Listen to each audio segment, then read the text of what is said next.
Hi, welcome back to my channel. I hope you're well. So this video is a what I eat in a day. I am a whole food, plant-based vegan, currently following the Starch Solution method, a lifestyle created by Dr. Mcdougall. Well, not really created by, but he wrote the book, The Starch Solution. It's linked down below. It's a fantastic read and really demonstrates the health benefits of eating a whole food, plant-based diet. This video shows my breakfast, my lunch, my dinner. On this particular day, which was yesterday, I didn't actually have any snacks.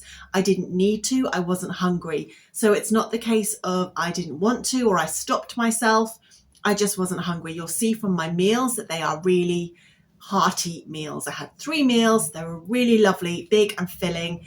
And I'm comprising my starches and non-starchy vegetables or fruits and just following this lifestyle, making sure that I'm eating to fuel my body, help my body release some weight and basically feel good, help my hair and my skin and my energy, everything. So loving eating whole food plant-based. I've kind of been on and off with the vegan and the whole food plant-based kind of roller coaster over a number of years.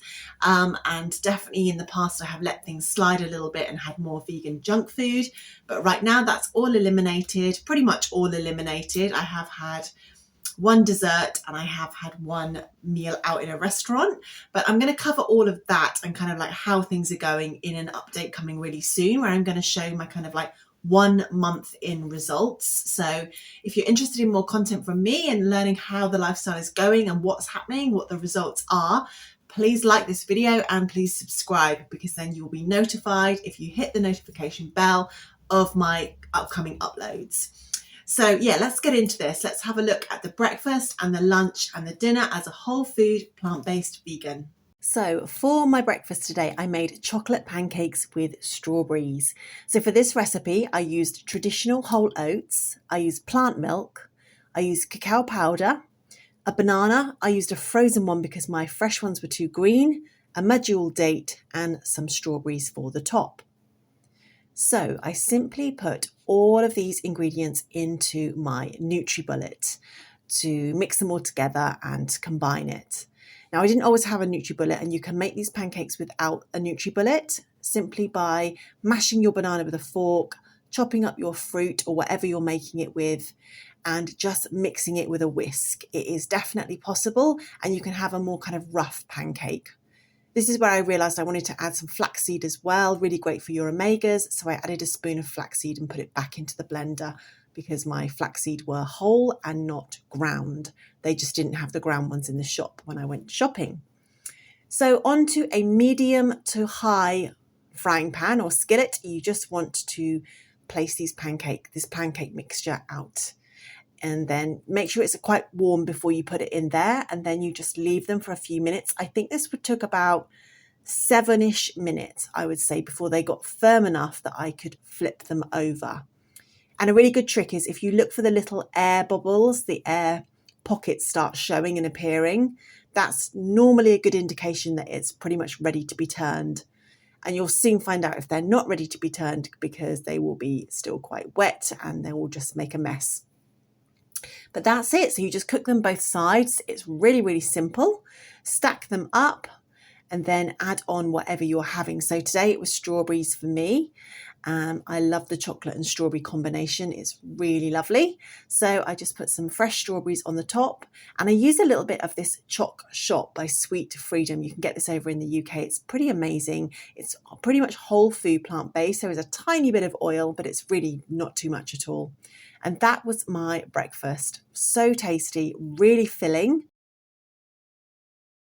And of course you can have any fruits at all.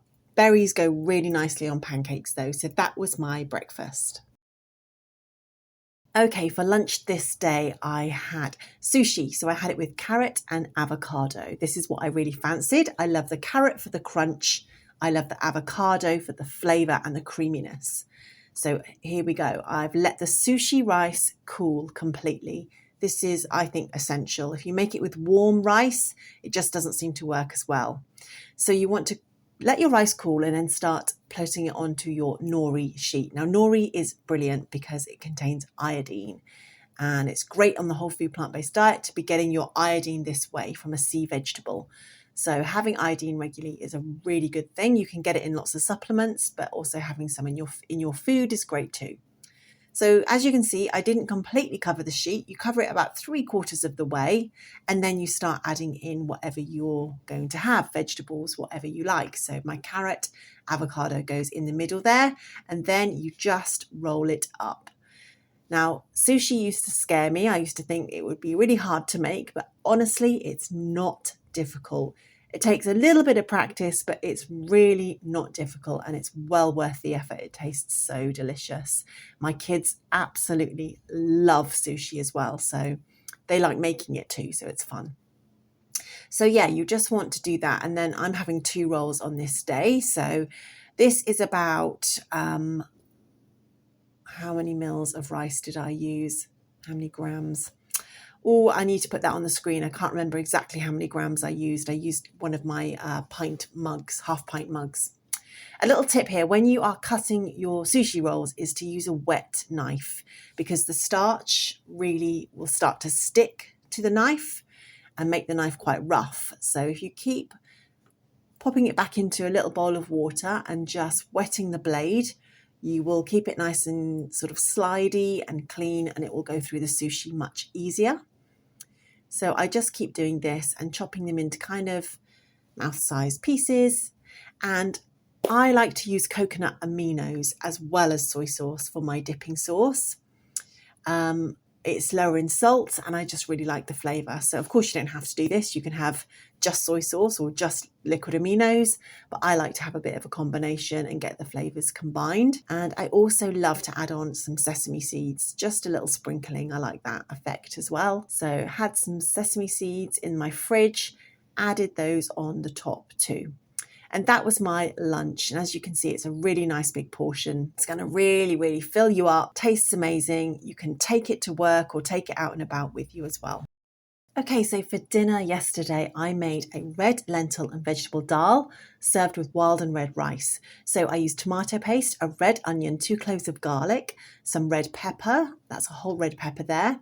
I used 3 more Mcdougall dates, some dried split red lentils, some carrot. I used frozen. It's just easy and inexpensive, and I love using frozen veggies. Also some frozen corn, some chili flakes, paprika, apple cider vinegar, chopped tomatoes, some plant milk, and those are the Mcdougall dates that I used. The 3 of them are in there and they are soaking. I have pitted them, of course.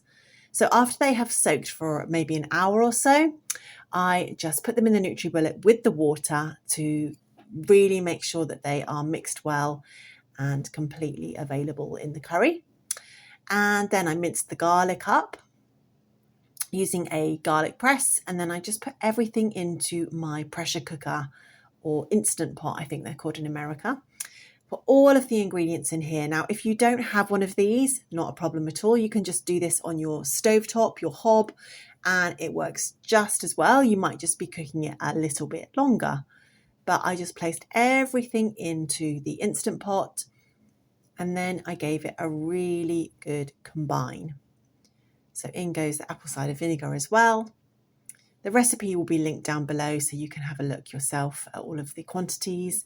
But you really mix that up together and then you are going to cook it. It doesn't take long at all in the pressure cooker. So I did 18 minutes on like high pressure, and I make sure the valve was closed, and that was it. I let it release slowly and naturally itself. I didn't release the pressure. And then I served it with red and wild rice, which I found in my local supermarket. I didn't even know they had it, but I found it and I had to try it, and it was really tasty. Of course, any rice, any starch will go, it'll be fine. I added on some parsley, and that was a really delicious main course. So filling, so warming. Over in the UK, it's so cold. I really hope you enjoyed this content. Please drop me a comment down below if you have any questions or if you would like to know anything in particular. I have also linked things down below that you can buy, things like the NutriBullet, the pressure cooker, nori sheets, certain spices and things that I use in the recipes. I have linked some of those things down below that might not be just available anywhere and you might want to buy online. So take a look in the description box too. I will see you in my next video. I'm going to do videos about more what I eat in a day content, my results of being on the Starch Solution lifestyle, and also I'm going to be covering Christmas and the holidays, how you can eat whole food plant-based over that period and what you can do and what I'm going to be doing. So as I said, subscribe and you will get more information from me, and please hit that notification bell. I will see you next week. Bye for now. See ya.